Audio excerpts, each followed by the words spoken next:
আশিক জিন নিয়ে একটা গল্প বলেছিলাম। সুন্দরী মেয়েদের প্রতি আশিক জিনরা আকৃষ্ট হয়।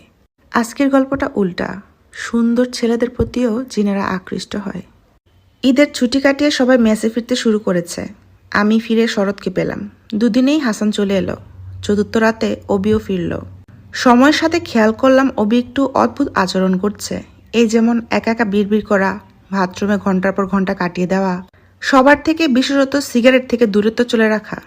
অন্য সব মানিয়ে নেওয়ার মতো হলেও শেষটা খেয়াল করার মতো একটু অবাকই হই আমরা। সময়ের সাথে অবির এই রূপ কার্যকলাপ বেড়েই চলছিল। নতুনভাবে যুক্ত হলো মধ্যরাতে হুট করে রুম থেকে বের হয়ে যাওয়া।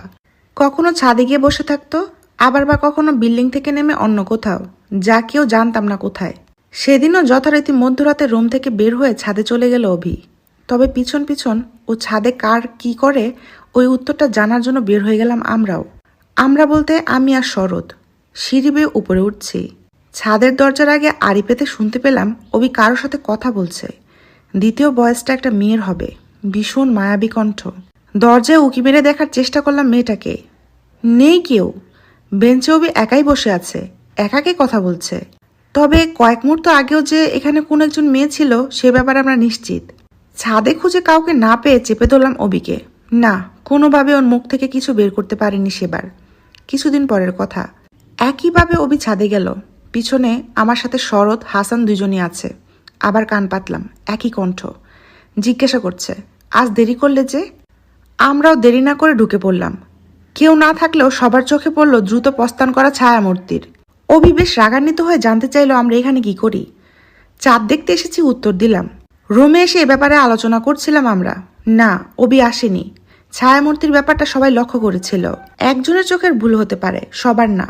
দিনের পর দিন অবির অদ্ভুত আচরণ, সাথে সে মায়াবী কণ্ঠ, আর আজকে ছায়ামূর্তি, সব মিলিয়ে কেমন যেন এলোমেলো সিচুয়েশনে আমরা।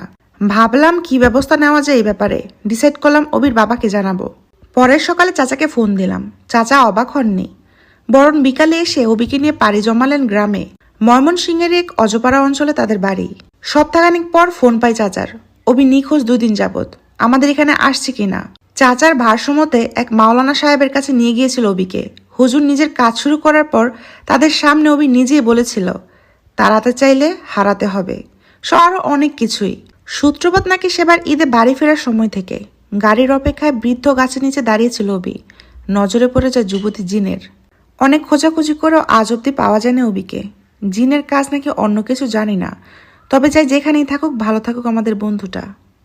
জিন শুধু মেয়েদেরকে না, ছেলেদেরকেও ধরে, অতএব ছেলেরাও সাবধান।